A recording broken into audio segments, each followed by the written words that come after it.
Hello again, everyone. Welcome to Washington Gun Law TV. I'm Washington Gun Law President William Kirk. Thanks for joining us. Hey, we're going to circle back on the controversy surrounding the Sig P320. And in keeping with the same spirit as our spaces that we did the other night with Braden Langley over at Langley Outdoor Academies, linked up down below. Thank you to everyone who joined. We are really not going to try to take sides here. We are not going to try to defend Sig. We're not going to try to prosecute Sig, but we are going to give you a lot of stuff for you to think about, because at the end of the day, this comes down to a trust relationship that you have with a particular brand. But there has been some developments. I think some good developments. I think some not so good developments. And I think you need to be aware of all of those, again, so that you can make up your own mind. So today, let's spend a few minutes and let's talk about, is Sig changing course?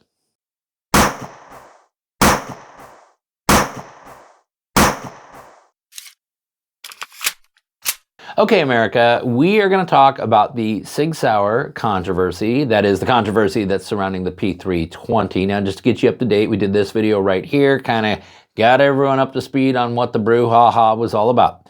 Then we did this video right here, which was about a lawsuit, which, by the way, did end just as unsuccessfully as we predicted against the state of Washington. Again, I don't think anyone should take anything away from Sig losing that lawsuit in Washington. It was an incredibly tough venue.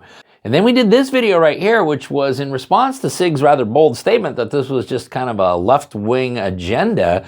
We started taking a look at a lot of other content creators, clearly not left-wing, clearly not in support of gun control, who were also beginning to question the integrity of this platform. And today's video, what we're going to do is we're going to talk about some developments, some good and some bad. Let's talk about the good development. The good development is this, is that Sig has, and I think this is a good move, change their messaging, okay? They have released a new statement related to the P320. I want to share some of that statement with you because, again, we shared with you their very bold and brash statement, and we were very critical of them on that. I'm going to be more complimentary of them on this. So, Sig's statement as it relates to the P320 now reads as follows. Recently, there have been a number of reports and claims regarding the safety of the P320 pistol and its use by the U.S. military and law enforcement agencies. We understand you may have questions. We want to address your concerns and provide you with full, complete, and accurate information. Okay, already, as you can see, the tone is significantly different, all right? Sig goes on to then state, Sig Sauer has always and will continue to put the safety and security of the U.S. military, the law enforcement community, our consumers, and the public first. To this end, we want to be sure concerned citizens have access to complete facts. The P320 is one of the safest and most advanced pistols in the world, meeting and exceeding all industry safety standards. Its design has been thoroughly tested and validated by the U.S. military and law enforcement agencies at the federal, state, and local levels.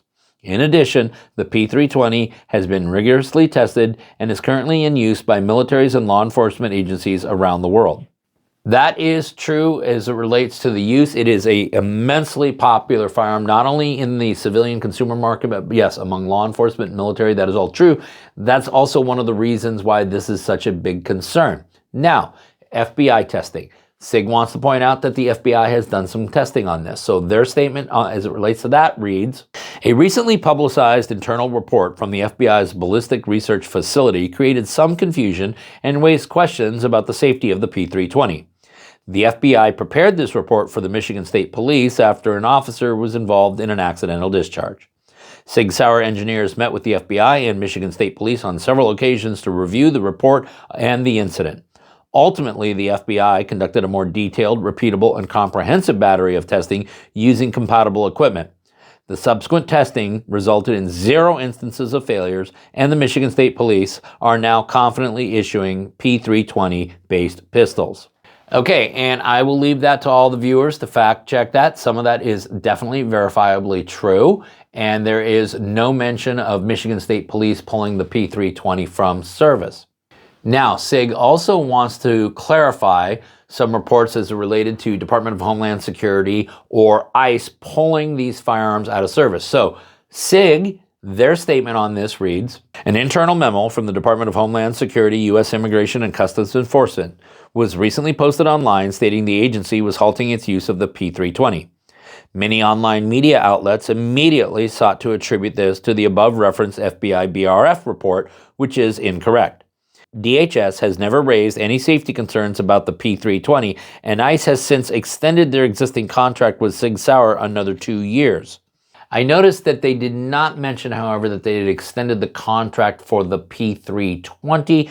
Obviously, Sig Sauer makes a lot of products, a lot of good products that are used by a lot of agencies.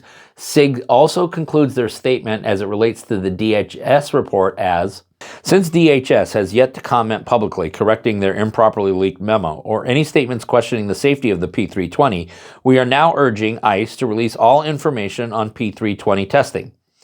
Sig Sauer is honored to continue aiding ICE in their mission to protect America. Again, a radically different tone to this messaging, and it does beg the question, where was this to begin with? Okay, but again, Sig, you're moving in the right direction here. Now, we all know about this incident with the U.S. Air Force Airmen, and it is a tragic incident, and Sig has commented on that as well. Their statement as to that reads, there was a recent tragic incident at F.E. Warren Air Force Base in Wyoming, which resulted in the death of an airman. Because the incident involved the discharge of a P320-based M18 pistol, the Air Force is actively conducting an evaluation of the M18 pistols within the specific command where the incident happened. And so I want you to remember that, within the specific command, because then Sig also states, this cautionary step is standard procedure. We proactively offered assistance to the U.S. military as they investigate the incident. Contrary to several online reports, P320-based M17 and M18 pistols remain on active duty with all branches of the U.S. military, including the U.S. Air Force, defending freedom around the world. We have absolute confidence in the U.S. military's ability to conduct a thorough investigation and report their findings. As we learn more information about the investigation, we will continue to provide updated information. Again, a much better tone, but a little nuance to this. While the firearm may be in use through some portions of the U.S. Air Force, that particular Air Command has in fact pulled the firearm from service. Then, of course, there is the dilemma that many trainers and training facilities have also decided to pull this firearm. Rather than addressing them as a bunch of left-wing kook nut jobs, Sig is, again, changing their message in a very good way to state the following. We are actively working to provide these individuals with accurate information along with a detailed understanding of the P320 and its safety features. If you are impacted by a P320 range or training provider ban, we urge you to reach out to Sig Customer Service. And then finally, and again, I have to read a big chunk of the statement so as to not distort what Sig is saying here. Sig concludes their newly amended statement as follows. As with any gun, the P320 will discharge if the trigger is pulled to the rear. Accordingly, Sig Sauer continues to remind its customers, employees, and the public to employ all safe gun handling practices as spelled out in detail in our product manuals. The Sig Sauer Academy remains a resource to customers, employees, and the public in offering various firearms safety courses. We respect the public's concern and are actively working to provide as much information as possible. We sincerely thank you for your continued support of Sig Sauer and urge anyone with additional questions or concerns regarding the P320 and/or safe firearms handling to reach out to our customer service team. Okay, so I think, like we've said before, it is a radically different tone to that message, and I think many of us could say that this is a significant improvement. And then I think many of us would ask, why didn't you do this to begin with? But be that as it may, I think Sig should be given at least an attaboy for their radical shift in messaging. Now, that's some of the good stuff. Let's go through one of the things that is a little troubling. And that is a newly discovered patent design by Brian McDonald, a provisional patent to correct, and this is the title of it, to correct the incomplete and unsafe design of the P320. This is a patent application going back a few years, which makes it appear as though at least one individual, because this person was a former employee of Sig and an engineer for him, that there may have been a problem that they knew about. Now again, there could be other explanations for this. So again, I am not suggesting that, aha, this is the smoking gun. But in section 0033 of the patent application, the applicant states that one of the purposes of this product is as follows. The prior art safety mechanism will prevent the trigger bar from moving forward and acting upon the sear to release the firing pin, but it does not in any way prevent the sear itself from moving under the force from any other action. This allows for the potential for the sear to be jarred and moved from the reset position to the release position even when the firearm safety is in the safe position. This allowed rotational movement of the sear will then release the firing pin. When this occurs, the firing pin will be free to travel forward with only a firing pin safety featuring minimal contact area remaining in place to prevent the firing pin from striking the primer of a loaded round already positioned in the barrel of the firearm. In this way, the prior art is an incomplete and unsafe design. This is further evidenced by multiple lawsuits which have been filed alleging that the P320 model firearm will have accidental discharges even when securely stored in a holster with no action being taken to manipulate the trigger, safety, or any other component of the firearm. So, there is a person who was associated with Sig Sauer who has now applied for provisional patent to fix a problem, a known problem with the P320, where that problem would result in the catastrophic occurrences that we have been talking about. Now, again, there could be many, many explanations. Mr. McDonald certainly could have an explanation for this. Sig could have an explanation for this. Do I believe that this is the smoking gun? I don't know what to believe right now. All I know is that this is an ever-changing story and that many of you have a relationship with Sig Sauer, a good, long-standing relationship that's always been based in trust. And you have to start asking yourselves right now, do you still have trust in that company? Maybe you do. If you do, great. Maybe you don't, and you have your own reasons. What we're trying to do here at Washington Gun Law is what we try to do all the time. We're not going to try to tell you how to think, but we are going to give you the stuff to think about.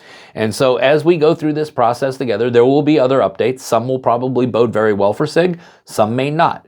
We don't have a dog in this fight. We're going to go ahead and continue to report what we hear, and then you can decide what that means to you.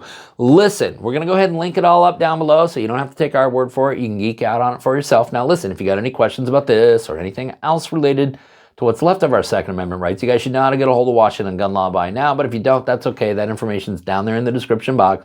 If you got an idea for a video we should be doing around here, cool. Click on that link right there. Tell us all about it. If you want to subscribe to the monthly newsletter, the ability to do that is down there in the description box. And then finally, and most importantly, let's everyone remember that part of being the lawful and responsible gun owner, like we talk about all the time here, is to know what the law is in every situation and how it applies to you in any instance that you may find yourself. Until next time, thanks for watching and stay safe.